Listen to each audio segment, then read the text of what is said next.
Salam sejahtera Malaysia, selamat datang ke channel Fels Lifestyle. Isu hangat hari ini menyebut nama bekas Perdana Menteri boleh ditangkap. Ini pasti satu kejutan untuk seluruh kepimpinan politik di Malaysia. Satu artikel daripada biharian.com ataupun BH Online. Bekas Perdana Menteri boleh ditangkap jika enggan hadir RCI Batu Putih. Kenyataan daripada Azalina Othman. Perdana Menteri yang membuat keputusan secara sembunyi adalah individu yang bertanggungjawab, menyebabkan Malaysia kehilangan batu putih dalam proses rayuan di Mahkamah Antarabangsa. Dedah Menteri di Jabatan Perdana Menteri, Undang-Undang dan Reformasi Institusi Datuk Seri Azalina Othman Said di Dewan Negara hari ini bertarikh 1 April. Sebelum kita meneruskan di dalam artikel ini, kita juga pernah mendengar berkaitan dengan isu Pulau Batu Putih yang melibatkan nama Tun Mahathir. Di dalam artikel ini, beliau mendedahkan Perdana Menteri ketika itu membuat keputusan secara bersendirian tanpa sesiapa mengetahuinya, termasuk peguam negara yang bercuti ketika itu. Peguam negara cuti 4 hari garden leave dipaksa cuti. Tiada ada siapa yang tahu. Keputusan dibuat sembunyi-sembunyi menyebabkan kita hilang batu putih dalam proses rayuan antarabangsa. Dan tidak seorang pun menggembar-gemburkan isu ini dan mengaitkan dengan soal kehilangan kedaulatan. Perkara ini sudah disiasat.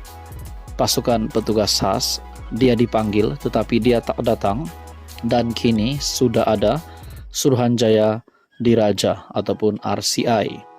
Beliau boleh dipanggil.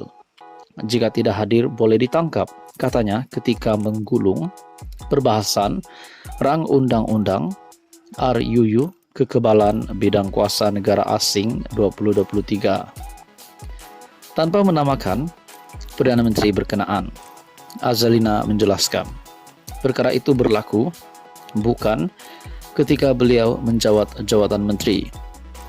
Beliau menjelaskan Malaysia tidak akan kehilangan batu putih jika peristiwa itu berlaku ketika beliau menjadi menteri. Katanya, semua pihak perlu memberikan kepercayaan kepada RCI untuk mengkaji pengendalian perkara berkaitan kes kedaulatan Batu Putih, Batuan Tengah dan Tubir Selatan yang ditubuhkan untuk mencari kaedah penyelesaian serta penambahbaikan mengenai sebarang isu membabitkan kedaulatan negara.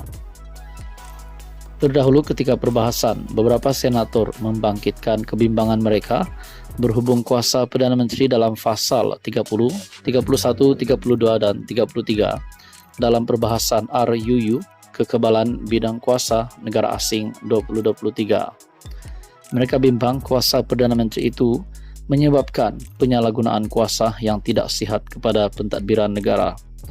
Menjelaskan perkara itu, Azalina berkata, tidak sepatutnya wujud kekhawatiran itu kerana keputusan Perdana Menteri perlu diwartakan dan dibentangkan kepada umum. Pada 23 Mei 2008, Mahkamah Keadilan Antarabangsa ICJ memutuskan Singapura mempunyai hak terhadap Batu Putih, manakala Batuan Tengah yang terletak kurang 1 km dari pulau itu milik Malaysia. ICJ juga memutuskan hak milik Tubir Selatan kira-kira 4 km dari Batu Putih akan ditentukan mengikut persempadanan perairan negara yang menguasainya. Apa komen Anda berkaitan dengan isu ini? Sekian saja, teruskan bersama di dalam channel ini.